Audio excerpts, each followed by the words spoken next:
Finally mga ka-idol, makikilala na daw natin ang bagong Ginebra sa Governors Cup. At kailan nga ba ang final schedule? Yan nga ang ilan sa mga pag-uusapan natin dito mga ka-idol dahil sa nalalapit na nga ang second conference ngayong taon. Habang papalapit na nga mga ka-idol ang pagtatapos ng semifinals ay mas nagiging matindi pa ang labanan ng bawat kupunan. Kapansin-pansin din mga ka-idol na tila nga nagiging pisikala na ang laban ngayong semifinals. So gustuhan na rin talaga ng bawat kupunan na makapasok sa finals mga ka-idol. At kapansin-pansin din mga ka-idol na mas lalong lumakas nga ang bawat team ngayong season na tila nga pinaghandaan ng bawat isa. At sa naging pang-apat na laban nga mga ka-idol ng San Miguel Beermen kontra sa undefeated na Talk and Text, tila nga pinahirapan na naman ng San Miguel Beermen ang Talk and Text na ipanalo ang laban. Ngunit kahit maganda rin ang pinapakita ng San Miguel Beermen mga ka-idol, marami pa rin na nagsasabi na maaaring ang Talk and Text nga ang makaharap ng Magnolia Hotshots sa finals. Hindi pa nga tapos ang laban mga ka-idol, kahit di pa rin tayo nakakasigurado na makukuha ng Talk and Text ang finals. Lalong-lalo na nga at napaka-agresibo ng San Miguel Beermen na makakuha ng slot para sa finals mga ka-idol. At sa naging resulta nga ng laban nila ng Talk and Text at San Miguel Beermen, nag-score nga ng 116-90 in favor sa San Miguel Beermen mga ka-idol. Laking tuwa nga nitong si Coach Leo Austria kung kaya't sabi nga niya sa ating source, "What we want to have is good start, which happened tonight. We're so focused on our defense and that's the key. Everybody step up." Our lose in the third game was really embarrassing for us. I'm so happy with the players because everybody stepped up, especially Mo Tatwa. It's a huge game for him and I hope he will be consistent because we believe that Mo can help us a lot in this conference.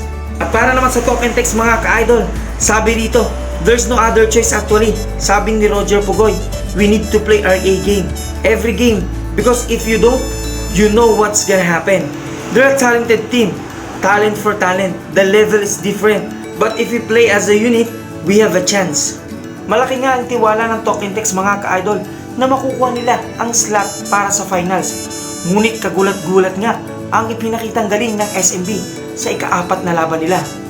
At para naman mga ka-idol sa naging laban ng Magnolia Hotshots kontra Meralco Bolts, tila nga mga ka-idol hindi naging madali para sa Meralco Bolts ang talunin ang Magnolia Hotshots, lalong-lalo na nga at nandyan si Davis. At sa pangatlong pagkakataon nga mga ka-idol sa ika-4 na laban nila, nagwagi na naman ang Magnolia Hotshots sa score na 81-69 in favor nga sa Magnolia Hotshots. Bilang motivation sa kanyang sarili, nasabi nga ni Davis o ni Calvin Aveva na last championship ko 2013 pa sa Alaska.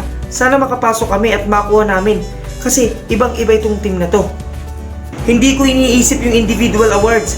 Ang akin, makapag-champion kami at sama-sama naming makuha yung trophy na hinahangad namin. This is the best time na makakakuha kami ng ganon. Laking opportunity at pangarap sa buhay na naglalaro ka at meron kang hawak na championship. At para naman kay Coach Norman Black, I think we displayed a big heart. We're struggling a little bit because of the lack of manpower. We've lost a lot of players this conference. It hurts as little bit as far as our depth is concerned. But we just look at this game as do or die game.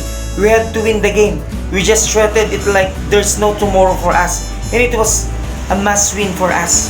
Isa rin sa dahilan ng paghina ng Meralco Bolts ay ang pagkawala nga ng isa sa mga star player nila na si Raymond Almasan. Ngunit ayon nga sa ilang mga PBA analyst, nagtitiwala sila na makukuha ng Meralco Bolts ang slot para sa finals. Sabi nga ng ilan sa mga PBA analyst katulad ni Jet Manuel mga ka-idol, "If you ask me, I'm gonna say Nards Pinto is one of the more underrated players in terms of what he can do for a basketball team. He's a very legitimate point guard." At para naman daw sa leader ng Meralco Bolts na si Chris Newsom, he played 42 minutes in this game to the absence of couple guys in the rotation like Travis, Jackson, Aaron Black, but he just came up big. If you look at the Bolts squad and you're gonna go through one guy at the end of the game, it's always gonna be Chris Newsom. Maganda nga at malakas na performance mga ka-idol ang parating ipinapakita nitong si Chris Newsom. Ngunit hindi nga ito naging sapat para matapatan ang Magnolia Hotshots mga ka-idol. At kung titingnan natin mga ka-idol ang standing ngayong semifinals, makikita natin na halos dikit nga ang laban ng Talk and Text kontra San Miguel Beermen, kung saan pareha silang nakakuha ng dalawa nilang pagkapanalo sa best of 7, na halos nga may natitira pa silang 3 o 2 laro mga ka-idol. Habang ang Magnolia Chats naman kontra Meralco Bolts, tila nakikita na natin kung sino ang maaaring makakuha ng slot sa finals. Dahil nga, isa na lamang mga ka-idol ang kailangang ipanalo ng Magnolia Chats at makakakuha na sila ng slot para sa finals. Pero kahit isa pa lang ang panalo ng Meralco Bolts mga ka-idol, hindi pa rin kailangang magpakampante nitong Magnolia Chats dahil alam naman natin ang kayang gawin ng Meralco Bolts. Dahil nung nakaraang season nga, sila ang lumaban sa finals kontra Barangay Ginebra. At napakalaki pa rin ang chance ng Meralco Bolts na umusad at makakuha ng slot sa finals. Bago natin ipagpatuloy mga ka-idol, nais muna nating batiin ang ating mga ka-idol na laging nanonood ng ating vlogs. Kasama nga natin ang ating ka-idol na si Romel Cruz.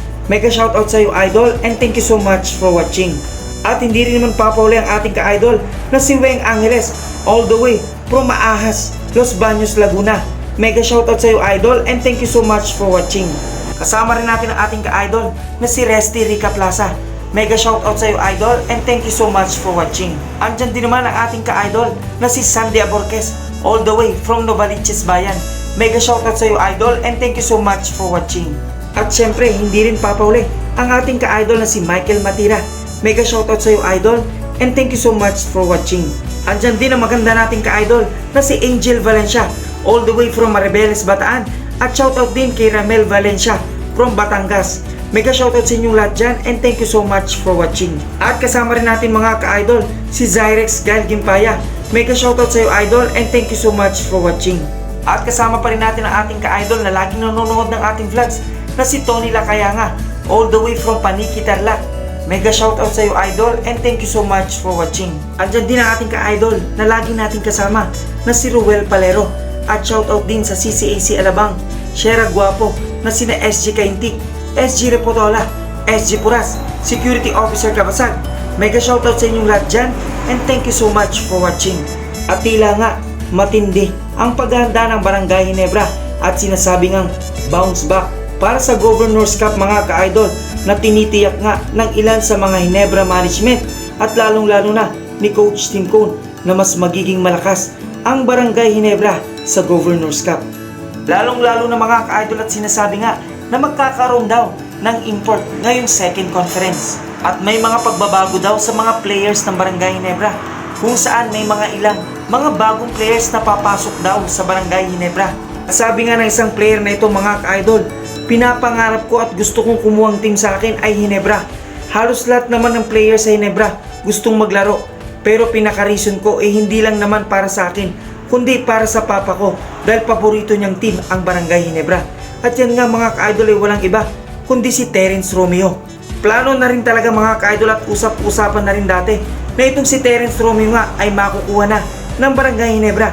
At sa pagkakataong ito ay hindi na nga mahihirapan ng Barangay Ginebra dahil nais din ni Terence Romeo na maging bahagi ng Barangay Ginebra.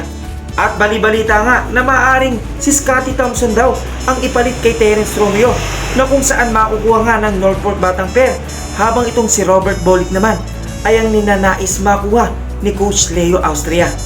Talaga nga kayang handa ang Barangay Ginebra para sa malaking pagbabago at makuha muli nga kaya nila ang pagkapanalo ngayong Governor's Cup. Lalong-lalo na mga ka-idol at alam naman natin na ang Barangay Ginebra was the last team to win a conference featuring imports as Brownlee lead the Kings to the 2019 Governor's Cup crown against Durham and the Meralco Bolts just a few months before the global COVID-19 struck. Sabi pa, the PBA didn't hold an import-based tournament last season when it managed to stage just the All-Filipino Conference in a bubble setup in Clark, Pampanga, kung saan ang Ginebra nga ang nanalo dito mga ka-idol. And now mga ka-idol, expect Brownlee back as PBA sets and will have an import height limit of 6 foot and 6 inches for its planned second conference, tentatively set to start in the middle of November mga ka-idol. Under the limit mga ka-idol, previous imports Justin Brownlee, Allen Durham, Eugene Helps, KJ McDaniels, among others are eligible to see action. The league also requires imports to be fully vaccinated against COVID-19. Napakalaki nga ng tsansa ng Barangay Ginebra mga ka-idol na muling magtagumpay, lalong-lalo na kung may import nga sa second conference na maaaring magamit at makuha nila ang isa sa mga best player nila na si Justin Brownlee. Na alam naman natin mga ka-idol na halos si Justin Brownlee ang nagdala nung huling pagkapanalo ng Barangay Ginebra. At gumagawa na nga ng schedule itong si Commissioner Marshall mga ka-idol kung saan maaaring ang magsimula ang Governor's Cup on November 10 or 17.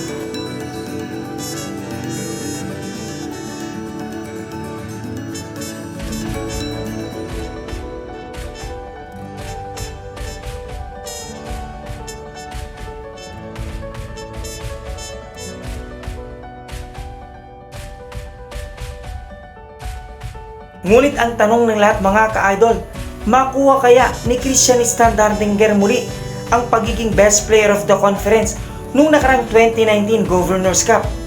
Lalong-lalo na nga at nasa Barangay Ginebra na siya na halos hindi nga niya magawa ang mga diskarte niya noon sa Northport Batangier. At tila nga para sa Barangay Ginebra ay nagiging sagabal itong si Christian Standardinger sa mga diskarteng pinapakawalan ng Barangay Ginebra. At ang tanong mga ka-idol, magpatuloy pa rin kaya itong si Christian Standardinger sa Barangay Ginebra?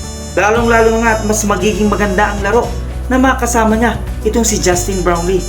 Kung kayong tatanungin ko mga ka-idol, naniniwala ba kayo na kayang ipanalo ng Barangay Ginebra with imports man o wala ang second conference or Governor's Cup? At sino pa nga ba ang ilan sa mga magagaling na players na gusto niyong makuha na ng Barangay Ginebra nang sa ganon ay makatulong nga ito sa first 5 at malakas na lineup? At sino nga ba mga ka-idol ang deserve na pakawalan na ng Barangay Ginebra nang sa ganun ay makakuha naman ng bago at malakas na player ang Barangay Ginebra? Kung ano man inyong kasagutan, suggestion, advice, just comment down below mga ka-idol at maraming salamat sa inyong panonood.